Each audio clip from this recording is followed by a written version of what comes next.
Tomb Raider Anniversary is a new action-adventure game starring Lara Croft that's inspired by the original Tomb Raider 1 that came out in 1996. We spent a lot of time really being careful about the choices that we made about what we wanted to include and what we wanted to change and what we wanted to keep so that we could make a game that was both fresh and interesting to people who hadn't played it before, but also wouldn't tarnish the memory of the original game for those that had experienced it. The things from Tomb Raider 1 that we thought really worked, that we wanted to revive, were the sense of exploration and adventure and isolation. That was extremely appealing to people. It made them feel like they were adventuring on their own. It features the same locations as Tomb Raider 1 and suggests many of the same areas and puzzles, but with a modern game sensibility. They're all back. We've sort of gone through and given them huge polishing from what obviously existed in Tomb Raider 1. Our environments are incredible. If you compare the environments in Legend to the environments in Anniversary, you can see a huge sort of step up graphically and visually. The wolves, the bears, the bats, they're all back. Bigger, badder, scarier. We really tried to focus the game on Lara and make it about her action and to let the player be driving Lara. I think for fans that enjoyed the gameplay in Legend and are looking for more experience along those lines, I think it's definitely something that they're going to enjoy. Tomb Raider Anniversary was influenced by the original Tomb Raider, mostly in terms of some of the more logic puzzles. The original Tomb Raider had a lot of puzzles where it was sort of like pull a switch, open a door, and then you'd get through that door, and then you'd come across another door, and you'd have to find a switch or a key to open that door. And so in Anniversary, getting around that was kind of a difficult thing to maintain the original feel. What we tried to do in Tomb Raider Anniversary was to move away from relying upon those sorts of mechanics too frequently, and to allow the player, through the use of our physics system, to get more directly involved in what they were doing. We've had to take a whole new look at how we approach the design of our puzzles, provide interactions which are much more visible, much more intuitive, that resonate more with the player and give the player more chance to feel that they're actively imparting into the steps that solve the puzzle. The fundamentals of a good puzzle are something that's really easy to pick up and really easy to learn how to manipulate, but difficult to master. In Tomb Raider Anniversary, we're trying to make puzzles that are easy to understand. You see all the parts laid out in front of you, and you understand what needs to be done, but it's just a challenge to sort of put all the pieces together and figure out how you're going to accomplish that. A puzzle needs to be identifiable. You need to be able to tell that a puzzle's there and what you need to do. Mainly because if you can't identify the puzzle exists, then you've already failed. Things I think about when I'm designing a puzzle are always the end user. I'm always trying to put myself in the position of the player and try to figure out how would they go about solving this puzzle. I hope people really enjoyed Tomb Raider Anniversary, and hopefully it will live up to people's expectations. It's been a franchise that's been around for 10 years, and hopefully it will keep going strong. So hope people enjoy it. The whole approach was to try to respect the original. Everything is geared around trying to recreate that feeling from Tomb Raider 1 of exploring abandoned places, ancient places, finding something secret that other people have not seen for a very, very long time.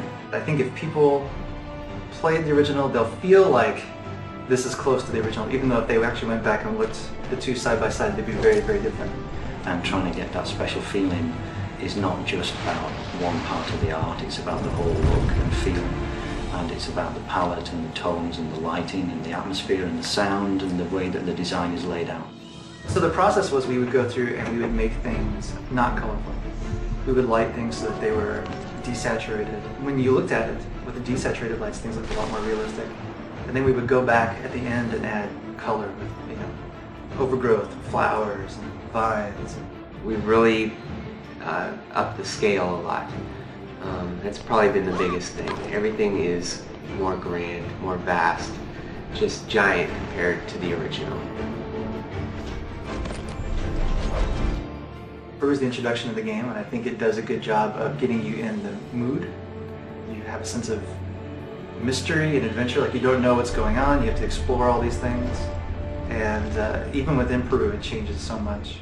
So it goes from a very snow-covered landscape to a more lush, green environment, and then into a dusty temple. Greece in particular, we went for a cool, dark, underground feeling because it's the whole fiction of that level is that it's hidden in the mountain. And then Egypt, we tried to go for the hot, glaring sun, contrasting with the coolness of ancient hidden temples.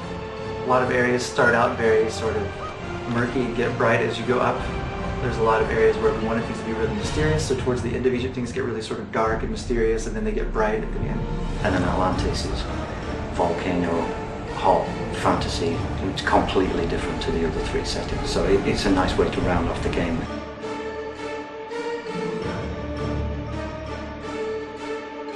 The original Tomb Raider story was basically Lara Croft being hired by Jacqueline Nadler to go after the Scion of Atlantis. That story is still the same in Anniversary. We just built more emotional resonance into it. Basically in Tomb Raider 1, we just had to tell a story as quickly and efficiently as possible. So there was no real time for anything that's actually important in storytelling. Things like motivation and how do they really react to each other, what effects do they have on each other, and all of these sorts of things we just didn't have time to explore. So in Anniversary it was very much going into the whys. Underneath the whole idea of the story of the original Tomb Raider was the proposition that all of the ancient civilizations are linked together, that they all have so many similarities that they must have actually been birthed from a culture that came before that we just simply don't know about yet.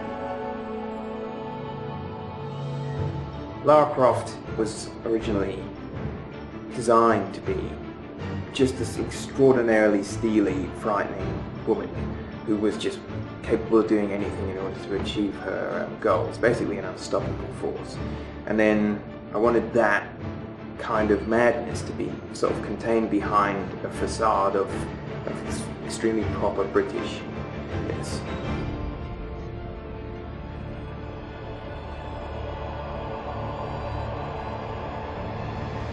Essentially, the story of Anniversary is about how far Lara will go for her obsessions. What makes Lara different in Anniversary from Tomb Raider 1 is that she actually has somewhat more to her. Now she's hard and she's driven because she has a purpose in life. There's been a real effort to be as careful as possible with it and as respectful as possible with the original. And still improve on it as much as possible. So hopefully people like it. My name is Troels Volman. I am the composer of Tomb Raider Anniversary Edition. Being a composer in the games industry is a very delicate task because on one hand you gotta bring experience from the movie media and really integrate a lot of experience of that, but you also gotta understand how the game operates. One of the sort of nostalgic factors we wanted to play on was related to the reveal sound in the first game. You have this wonderful vibraphone kind of sound for all the reveals, but you just had to get in. The original goal was to go back, listen to the original music, being faithful to the original soundtrack, but still evolve it. In Trey, we wanted only to use a symphonic orchestra and really just being very traditional in the sense, so the four main levels each have a classical setting, and they have different kind of themes and so forth, but the whole thing is classical and very traditional. You have the whole symphonic orchestra. You got strings, you got brass, you got woodwinds, you got percussion, you got choirs, which is sort of the typical setting for doing these type of scores. I think more importantly, it's not so much about the instrumentation, but what you can really expect to hear is the themes. We got all the thematic material from the original games. The choirs are back, even though I've modified them somehow. I think some of the music in Egypt had an interest to me. There's a sort of typical way you score Egyptian music, and it's not really Egyptian, it's Persian. People don't know that, but there's certain scales you use in Persia. Another thing that was really important was for the cinematics. All the cinematics are very sort of in a classical, typical orchestrated sense. In Legend I used way many different things, combined them electronica, like jazz and weird kind of stuff. But this one is super classical, that all the cinematics are just completely orchestral, like the game as a whole. The soundscape for Tomb Raider Anniversary is different from Legend in that it's an evolution, and it's a lot more varied and a lot more detailed. The goal in creating the audio environment was really to try and sell the area where you were. Different games have different themes and different tones. For Tomb Raider, we wanted really an epic, adventurous feel. It's different from the original Tomb Raider in that the original sounds were very basic. At this point now, we can do things that the original couldn't. We have thousands more sounds than the original had. The average Laura animation probably has about as many sounds as the entire original Tomb Raider. You want those big dramatic effects and that kind of classic adventure feel. You really need to do a lot of processing and combining. Without audio, things seem dead and repetitive. All you're doing is seeing a location, and hearing it puts you in there and makes it more believable. People tend to think the game looks better the better the audio is. We're not pulling punches. We're trying to go for the full glory. We're trying to, give the player just this really satisfying experience.